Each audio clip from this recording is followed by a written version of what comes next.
Hey, welcome, all my right thinkers. Thanks for tuning in to check out your boy, P Funk. Thinking right in my living room where I do what I do for you. Today I got a good lesson for you. We're talking about something near and dear to my heart.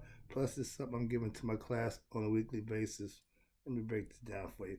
First of all, let's get back to the lesson. Writers in 25 rules live by storytelling. Story with a message. Message in a story for life. Another life lesson. This is going to be a good one. But right thinking mission is to enlighten, inspire, educate, and motivate you and every individual to a higher spiritual level of enlightenment. Right thinking's way of life through mental and spiritual discipline daily will help and guide you to obtain your goal of reaching spiritual enlightenment, aka know not self. That's my goal, to get you to know who you are, right thinkers? Anybody else that's getting involved, that's what you consider. If you follow my philosophical concepts, you're a right thinker. Hope it don't offend you, but that's what you are. Let's go. Now the question is, know thyself. It's very important that you understand what this means for you. Let's go. A person who knows not and knows not that they know not is foolish. Don't be them. Disregard them. A person who knows not and knows that they know not is simple. You teach them. That's why I do what I do. It's for you. A person who knows not and believe that they know, dangerous, avoid them. I do. Don't waste your time. I don't. A person who knows, but knows not that they know, is spiritually asleep. I can wake them up. I'm the spiritual alarm clock. That's what I do. Wake you up. That's what I do for you. I have the knowledge and information that will do just that. A person who knows and knows that they know is wise. Follow them. All these persons, they reside in you. Right thinkers, know thyself. And to my eye, be true. A little crook in my arm hurt from the gym. I don't know what's going on there, but sorry about that. A little raggedy my eye, what's supposed to be balanced, represents the scales. And you have to have balance in your life. Today, talking about balance in your life. Always a good segue, boy. I'm getting good at this thing here. All right, right thinkers, let's talk about serpent power, aka chakras or Kundalini. I would try to explain to a friend of mine about talking about the chakra. I'm introduce my students to chakra. He said, Shaka Khan? I said, no, man, the chakra's Kundalini. So don't get it twisted. The chakras, the the force that's inside of us that raises our consciousness to the next level. So it'll be interesting. Let's go. Serpent power yoga is a specific discipline of philosophy and psychology based on getting information about yourself to raise your Kundalini or serpent power. It's based on information that you receive. It goes in, and the Kundalini rises from the spine all the way up to the top of the back of your head, which is called the crowning. But we're going to take one level at a time. Let's break this down. Hopefully, I get you understanding because it's a series. You don't get it all in one shot. All right, here you go. Now, along with life force is cultivation, manipulation, and that allows you to discover your subtle your subtle, what's that? Oh, enlightenment. Eventually waking up mentally with understanding of self because you live, do, and be and perform certain acts that will cause that body, that force, that life force to do what it's supposed to do. The idea is done to what? To promote the reconnection with the original source, aka transcendental self, higher self, aka God. The Egyptians have been doing this a long time. No offense to the biblical concepts, but we have been knowing how to get to God for a long time. That's what I'm trying to explain to you, religious people who believe in the Bible. I ain't gonna problem with that, but I just do something else. That's all. Understand. Watch this. When the inner self, when the inner life force energy is caused to move, it carries with it consciousness. It carries with the information. It carries with the intuitive knowledge that will benefit you if you get it rising up to the at least the sixth level with your third eye open. Seventh level is when you become an enlightened being. It's gonna phase. It's the phase we go through. I can take you to it. There you go. Next one. This leads you to what? A deeper planes or deeper understanding of what? Reality. Now you're an enlightened individual, aka you reach the state of Nihas, spiritually awakened, anointed, Horushood, Christhood, all the names that you call it. It's what you as an individual in the East, they called it Kundalini. The Egyptians called it serpent power. Japanese called it Tai Chi, prana. Whatever name it is, everybody got a different name for it, again, like God. But it's the meaning and the purpose of what it represents, to become enlightened, to become awakened, to find out who you are. Heart, mind, coherence. These are all the things that the mind and the heart has to come together. Serpent power. Watch this. Yoga philosophy started in ancient Egypt over 7,000 years ago. And that's being nice because I know it's 10, but I just put the 7 just to keep it where we ain't got to go back and forth. No, 7,000 far enough. Since the Bible is only 2,500 years. Long time between the two. Understand that. But the point is, it's information that once learned and used, you will get the benefit of it. We've been doing this a long time. Getting to God, finding ourselves, knowing who we are. That's what spiritual is all about. Having knowledge of yourself, knowing who you are. You live by your spiritual disciplines. You live by the spiritual laws, nature, not man-made. Sorry about that. Get back. Well, I ain't got started yet. Let me get on my job. Get no personal. Here you go. Serpent power is only one aspect of the overall philosophy of what we call Sematoire, Egyptian yoga, Shita Netta, and now right thinking. These are all ways to get you to know yourself with what? Knowledge of self that you can adopt and employ and get the benefits of. That's what I'm trying to show you. The serpent power teachings was known as Kundalini yoga in India. In China and prana, they call it Japanese, they call it prana, then they call it chi. But all these are just names for the same thing. Again, knowing thyself spiritually and what makes you who you are. But guess what? It was understood and practiced in ancient Egypt first, as early as 7,000 years ago. It is the teachings related to understanding the psychology of the human soul, aka spirituality, spiritual knowledge.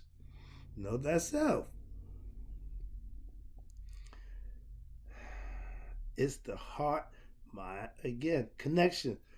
Now they done modified it or modernized it, called it heart and mind coherence. I got that from Great Britain because they done coined another phrase. So I understand that because it's what? The heart and mind come together. So it ain't new. That helps the heart mind connection, that helps the what? Spiritual evolution, aka spiritual growth into knowing thyself. Next one is serpent power yoga started in Egypt. That's why we call it serpent power. The Indians called it Kundalini. Same thing. You got two different brackets. I don't have the. I get some more visuals, so that'll be better. But it's the same thing, but they worded different. We got different purpose. They use the same thing, different reason, different purpose to get the same result. Enlightenment. Serpent power is tied to the science of what? Psycho-spiritual energy. In the subtle body, you can't see it, you don't, but we know it's there. Okay? We call it the spiritual energy centers. It's from the spine to the top of the head. These spiritual energies aka life force energy, aka chakras, known as Sekem, which is energy. Back in ancient times, it was basically Iraq, which is what? Action, energy, power. I'm not going in there to listen to it, but I want to stick to this because I'm so far behind now. I'm trying to get it done, so I got a story for that one, but I'm gonna move on with the second. The origins of the serpent power teachings is ancient Egyptians back at the beginning of ancient Egyptian yoga from ancient times. It's always been around. Watch this. This is proven a fact. That the oldest ancient Egyptian monument bears the what? The cobra sign, the Uraeus at that time. The serpent power, watch this, tradition, which was originally the Sphinx. The first building, the first monument, it had what? The Uraeus on the top of the head, and it was expression from the beastly nature, which is the lower nature. Lower nature, your body, Egypt. Waist up, from the heart up is the upper Egypt. From the heart down, lower Egypt. Set runs the heart down, Haru runs the heart up. Simple. I ain't got time to go through all that, but yeah, watch this. This is proven a fact when the ancient Egyptian monument bears the same concept, the beard, and the Uraeus. Why? The serpent powered tradition of the Sphinx once had what? Again, the Uraeus on the top of the head.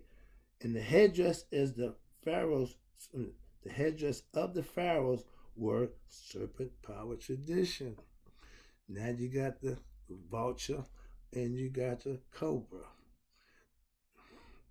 That's another lesson. I ain't got time. I wish I did, but I really want to get into that one. I got a good lesson for that. I'll bring that up for you next time. But watch the headdress. We now know that the positioning of the serpent Uraeus symbol related to serpent power. From the beastly nature, the body of the Sphinx is a lion, king of the beasts. Fine. But man runs the king of the beast. Why? With intellect, consciousness, and knowledge of himself. The lion don't have that. So you have to raise your beastly nature to man spirituality and conception, understanding who he is, and the essence of him is of the creator. They knew this thousands of years ago. It done been sliced, diced, and spread around all over the world, which is all fine because everybody got the one concept. I said the common thread with everybody that stole Egyptian perception and concept, psychological, philosophical points of view. It's all pertaining to getting to the maker. So I'm good with that. Okay. Okay, here you go, right here. Serpent power teachings in scripture describes the serpent power from tradition time. It describes the serpent power movement, the twins that lead to human what? Enlightenment. This was discovered, watch this, amongst the various papyri related to the rituals in the Per-Em Haru in the ancient times over 5,000 years ago. It go back to the Sphinx was built in 10,000 BCE, so this information have been around.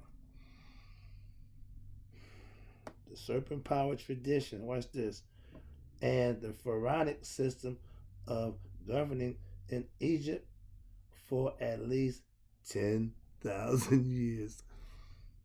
I don't make it up. I just study it, learn it, and try to give it to you. I hope you get something out of this. I'm wrapping this up. The twin serpents, guess what?